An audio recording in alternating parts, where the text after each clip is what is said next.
आज देश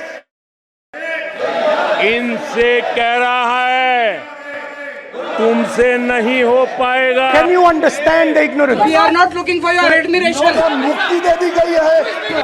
आपको अपना काम करना पड़ेगा। काम करते हैं। नमस्कार, जय हिंद, वंदे मातरम। आप देख रहे हैं Chanakya news India live TV का खास कार्यक्रम राजनीति। और राजनीति में आज हम चर्चा करेंगे बिहार की उस रणनीति की जिसमें एक के बाद एक उठापटक की स्थिति बनती गई। उस उठापटक की स्थिति के बाद जैसे जैसे नामांकन की प्रक्रिया शुरू होने को कगार पे आ गई है, ऐसे ऐसे पार्टियां अपने पत्ते खोलती नजर आ रही है। सबसे पहले मैं आपको बता दूं, बिहार चुनाव में जेडीयू की पहली लिस्ट 57 कैंडिडेट्स के नाम, 4 विधायकों के टिकट काटे, 23 नए चेहरे, मुस्लिम एक भी नहीं, 3 बाहुबली मैदान में। बिहार में विधानसभा चुनाव के लिए जेडीयू ने बुधवार को अपने 57 कैंडिडेट्स की पहली लिस्ट जारी की है। इस लिस्ट में जेडीयू ने 3 बाहुबलियों को टिकट दिया है। मोकामा से अनंत सिंह, एकमा से धूमल सिंह, कुचा एकोट से अमरेंद्र पांडे को उतारा है। लिस्ट में एक भी मुस्लिम नाम नहीं, 10 अनुसूचित जातियों के कैंडिडेट्स को उतारा है। लिस्ट में 6 मंत्री भी है, 4 महिलाओं को भी टिकट मिला है। इसके अलावा चिराग के दावे वाली 5 सीटें सोनबरसा, अलौली, राजगीर, एकमा और मोरबा पर भी जेडीयू ने कैंडिडेट उतारे हैं। पहली लिस्ट में 18 विधायकों को रिपीट किया गया है। 2 विधायकों का टिकट कटा है। सकरा से आदित्य कुमार, बरगी, दीघा से सुदर्शन कुमार, इनके टिकट काटे गए हैं। नीतीश कुमार ने सम्राट चौधरी के लिए अपनी सिटिंग सीट छोड़ दी है। पिछली बार तारापुर जेडीयू के खाते में थी, इस बार यहां से बीजेपी कोटे से डिप्टी सीएम सम्राट चौधरी लड़े। वहीं परबत्ता सीट भी जेडीयू ने गठबंधन के लिए छोड़ी है। 2020 में परबत्ता जेडीयू के खाते में थी। ऐसे में 2020 में सबसे कम 12 वोटों से चुनाव जीते कृष्ण मुरारी शरण और प्रेम मुखिया को फिर से हिंसा से टिकट दिया गया है। 2025 के विधानसभा चुनाव में जेडीयू 101 सीटों पर चुनाव लड़ रही है। राज्य पहले फेज के लिए 6 नवंबर को 121 सीटों पर वोट डाले जाएंगे। 14 नवंबर को नतीजे आएंगे। मंत्री विजय चौधरी के बेटे की जगह फिर उन्हें उतारा गया है। सराय रंजन से विजय कुमार चौधरी के बेटे के चुनाव लड़ने की सूचना थी, लेकिन पार्टी ने फिर से मंत्री विजय चौधरी को ही उतारा है। मंत्री महेश्वर हजारी के टिकट कटने की चर्चा चल रही थी, लेकिन पार्टी ने फिर से उन पर भरोसा जताया। कल्याणपुर से टिकट दिया गया है। ऐसे में पार्टी ने मंत्री श्रवण कुमार को नालंदा, मदन सहनी को बहादुरपुर, महेश्वर हजारी को कल्याणपुर और सुनील कुमार को भोरे, सोनबरसा से रत्नेश सदा को मैदान में उतारा है। नीतीश के नेतृत्व में एनडीए लड़ेगा चुनाव। 2025 के चुनाव में एनडीए का साफ कहना है कि नीतीश कुमार के नेतृत्व और चेहरे पर ही विधानसभा का चुनाव लड़ा जाएगा। शुरुआत में एनडीए में नीतीश को लेकर थोड़ी असमंजस की स्थिति थी, लेकिन अब फिर बीजेपी के बड़े नेताओं ने नीतीश के चेहरे पर मुहर लगा दी है और नीतीश ही आने वाले मुख्यमंत्री चुनाव के चेहरा है। जेडीयू भी नीतीश को ही सीएम चेहरा मान रही है। उनका नारा है 2025 से 2030 फिर से नीतीश। इसके अलावा चिराग पासवान की पार्टी एलजेपी-आर और हम पार्टी के सुप्रीमो जीतन राम मांझी ने भी नीतीश के चेहरे पर चुनाव लड़ने में अपनी सहमति जताई। बच्चों के भविष्य से खिलवाड़, ग्रामीण क्षेत्र में गुम विकास, न्यायिक क्रिया में भेदभाव, दबी हुई गरीबों की आवाज, पर अब होगी जनता की बात। सड़क से पहुंचेगी संसद तक आवाज। सिर्फ सुन सरकार, देखिए चाणक्य। जैसा कि अभी आपने देखा कि हमने आपको बताया कि नीतीश ने किस तरह से 57 सीटों का वितरण किया है। इन्हीं सब मसलों पर राजनीति के इस कार्यक्रम में चर्चा करने के लिए अखिल भारत हिंदू महासभा से राष्ट्रीय महासचिव राकेश तिवारी मेरे साथ मौजूद हैं। तिवारी जी, नीतीश कुमार की पार्टी ने 3 बाहुबलियों को इस बार टिकट दिया है। बिहार में हमेशा लालू यादव पे सवाल खड़ा किया गया कि वो आतंकवाद को बढ़ावा देते हैं, उपद्रवियों को बढ़ावा देते हैं, बाहुबलियों को बढ़ावा देते हैं, और इस बार नीतीश ने खुद 3 लोगों को, 3 बाहुबलियों को जो बिहार के दिग्गज नाम माने जाते हैं, उनको टिकट दिया है। क्या कहना चाहेंगे? देखो, बिहार का चुनाव हो या अन्य राज्य का चुनाव हो, सियासत का जो खेला खेला जा रहा है, इसके अंदर हर तरह की साजिशें रची जाती है। कहीं डरा धमका कर वोट लिए जाते हैं, कहीं पैसे के बल पे लिया जाता है, कहीं मांस मदिरा के दम पे वोट लिया जाता है। मतलब सब मिलाकर बात यह है कि जब भी चुनाव आता है तब भी जितनी भी पार्टियां हैं, चाहे वो विपक्ष हो, चाहे रूलिंग पार्टी हो, चाहे जो हो, कोई धर्म के नाम का सहारा लेता है, कोई अन्य विवादों का नाम का सहारा लेता है, कोई अन्य पे लांछन लगा के सहारा लेता है। लेकिन सही मायने में देखने जाए तो अभी तक वो सरकार नहीं बनी है, नहीं आई है जो सही में राष्ट्र का हित चाहती हो, लोगों का हित चाहती हो। सब अपने निजी स्वार्थों में मस्त है और जनमानस को गुमराह करके चला जा रहा है। ये पहले से ये सिलसिला चालू है और आज भी कायम है, चाहे वो वर्तमान सरकार ही क्यों न। तिवारी, एक सवाल है मेरा। पहले राम मंदिर के नाम पर वोट मांगे गए, फिर उसके बाद राम मंदिर बना, उसके बाद फिर वोटिंग हुई, फिर सरकार बनी। इस बार बिहार में सीतामढ़ी में भूमि पूजन किया गया, तो आपको क्या लगता है कि धर्म को वोट के लिए इस्तेमाल किया जाए? धर्म के नाम पर ही सारी पार्टियां राजनीति करती है।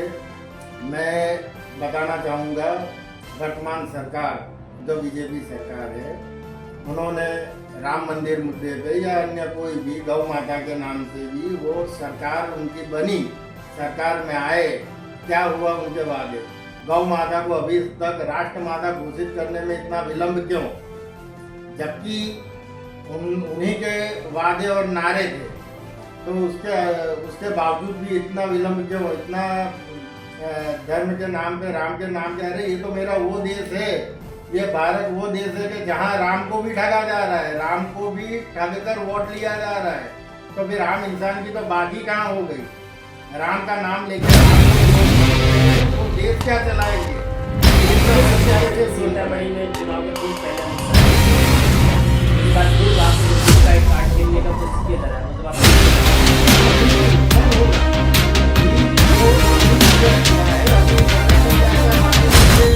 क्या क्या नारे लगेंगे अभी तो देखते जाइए, ये तो चुनाव है। बिहार में एक बड़ा नारा चला, वोट चोर, और उस पार्टी ने वोट चोर का नारा दिया जिसके विधानसभा चुनाव के दौरान विगत इतिहास हम लोग उठा के देखें तो उनके कार्यकाल में बैलेट बॉक्स तक उठा के पानी डाल दिया जाता था। उन्होंने वोट चोर का नारा दिया। अब वोट चोर की जो बात निकल के आई है, आपको क्या लगता है कि ये उस महागठबंधन के उस नारे का असर नीतीश यानी कि एनडीए पर पड़ेगा? देखो, वोट चोर का जो नारा दिया गया है, सब ने जो दे रहे हैं अभी भी, ये आरोप प्रत्यारोप एक दूसरे पे लगाना, यही तो ये लोग की नीति होती है, यही तो ये लोग की मोनोपोली होती है। ये अच्छी तरह जानते हैं कि हमें झूठे वादे कर, हमें धर्म के नाम पर झूठे वादे करके ये लोग को ठगा जाए। और मैं तो सबसे ज़्यादा मूर्ख इस देश की जनता को मानता हूँ कि इतना छला जाने के बावजूद भी वो अपना चयन करने में अभी भी असमर्थ है। अभी भी भोली भाली जनता को ये जो बड़े बड़े नेता लोग हैं अभी भी जो ठग रहे, मेरी तो सारे जनताओं से एक ही अपील है कि अभी भी ऐसा एक मुखिया चुन के लाइए कि जो सही में राष्ट्र हित के लिए, देश हित के लिए कार्य करे, न कि धर्म पे राजनीति करके लोगों को गुमराह करे और चले। तो आपको क्या लगता है कि मतलब ये जो आपने कहा कि ऐसा एक राजनेता लाइए, ये बदलाव संभव है, हो पाएगा इस देश की राजनीति में? क्यों नहीं होगा? जब तक जनमानस ही अपना एक प्रतिनिधित्व चुन के लाती है, तो उसी को सारा पावर है कि वही किसको मुखिया बनाना है, क्या बनाना है, किसको सिंहासन पर बैठाना है, ये जनता तय करती है। लेकिन जनता में समझ का अभाव है, जनता में समझ का अभाव है, और जो समझ रही है उनको दबा दिया जाता है, उनकी आवाज दबा दी जाती है। तिवारी जी, आए दिन मोहम्मद जैसे विवाद खड़े हो जाते हैं, आए दिन तो देश बढ़ जाता है, आए दिन देश में अलग अलग विवादों को लेकर तोड़ दिया जाता है। तो ऐसे में आई लव मोहम्मद का जो ये कॉन्सेप्ट बाहर आया, ये भी एक राजनीतिक स्टंट है, ताकि इस तरह से आई लव यू मोहम्मद का इस तरह से स्टंट करवा कर, ठीक है, उसको वापिस धर्म के आधारित जोड़ दिया जाए। यानी ये एक बहुत बड़ा षड्यंत्र और साजिश है। सनातन है, वर्षों से है, आदि अनादि काल से है, तो वो है ही। लेकिन ये सारे मुद्दे, आई लव मोहम्मद, या तो फिर गौ माता, या तो फिर राम जी, ये सारे मुद्दे चुनाव के वक्त ही कहाँ आते? इससे पहले ये सब कहाँ खो जाते हैं? जब आप ये कहना चाहते हैं कि बिहार चुनाव को इम्पैक्ट करने के लिए आई लव मोहम्मद, बिल्कुल बिल्कुल बिल्कुल बिल्कुल, ये एक पूरा षड्यंत्र है। पूरा षड्यंत्र है जिसमें बिहार जी। चुनाव पर असर पड़ेगा। बिल्कुल बिल्कुल। अब अगला सवाल ये उठता है कि हिंदुत्व का एक बड़ा चेहरा मुख्यमंत्री योगी आदित्यनाथ को बीजेपी एनडीए ने साबित किया। अब वो बिहार चुनाव में जा रहे हैं, उधर सीतामढ़ी मंदिर की पूजा की गई, भूमि पूजन किया गया। ये सब चीजें लेकर क्या इस बार भी बीजेपी और एनडीए का जो हिंदुत्व वाला कार्ड है वो बिहार में चल पाएगा? देखिए, सबकी अपनी अपनी मोनोपोली होती है। बीजेपी है, बीजेपी की मोनोपोली दुनिया से छुपी नहीं है। जनमानस पूरा, देश का जनमानस पूरा जानता है कि बीजेपी कैसे राजनीति करती है ना। हमें उससे मतलब नहीं है। हम तो सिर्फ यही जानते हैं कि हम अगर आपको वोट देते हैं तो हमारे हित के लिए, देश के हित के लिए, हमारी रक्षा के लिए, हमारे धर्म की रक्षा के लिए। लेकिन चुनाव जीतने के बाद इसके विपरीत ही होता है, इसका उल्टा ही होता है। सब वादे इरादे सब डरे के डरे ही रह जाते हैं। मेरा अंतिम सवाल आपसे है, क्योंकि राजनीति को आप इतने समय से देख रहे हैं, धर्म के साथ साथ अखिल भारतीय हिंदू महासभा राजनीति को बड़े करीब से देखती आ रही है, कई बार चुनाव भी लड़ चुकी है और लड़ा भी चुकी है लोगों को। मेरा अंतिम सवाल आपसे ये है तिवारी जी कि जैसे आज 57 सीट जेडीयू ने बांटी, उसमें एक भी मुस्लिम चेहरा उन्होंने सीट नहीं दिया, तो वो क्या खुद को हिंदुत्व के कार्ड पे साबित करने के लिए ऐसा किया गया या कुछ और करने के लिए? ये नई मोनोपोली है जो भाजपा जिस तरह अपनी रणनीति तैयार करती है, इस तरह इन्होंने कुछ अलग ही कॉन्सेप्ट रखा है कि उस हिसाब से वो हिंदुओं को प्रभावित कर और ज़्यादा से ज़्यादा वोट बटोरे। ये इनका राजकीय स्टैंड है, सिर्फ राजनीति के स्टैंड है। हमसे बातचीत के लिए बहुत बहुत धन्यवाद आपका। ये थे राकेश तिवारी जी। इनका साफ कहना था कि जेडीयू की सीट जो 57 बटी है उनमें जो एक भी मुस्लिम चेहरे को टिकट नहीं दिया गया, एक राजनीतिक षड्यंत्र है। हिंदुत्व को सिर्फ एकत्रित करके, इकट्ठा करके वोट लेने की राजनीति है। फिलहाल आने वाला वक्त बताएगा किसकी सरकार बनेगी, कौन सत्ता में लौटेगा, वो तो 14 नवंबर को पता चलेगा।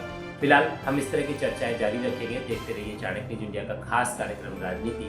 तब तक के लिए दीजिए इजाजत। जय हिंद, वंदे मातरम। कटेंगे तो कटेंगे। आज देश इनसे कह रहा है तुमसे नहीं हो पाएगा। Can you understand the ignorance? We are not looking for your admiration. आपको अपना काम करना पड़ेगा। राजनीति देखिए चाणक्य न्यूज।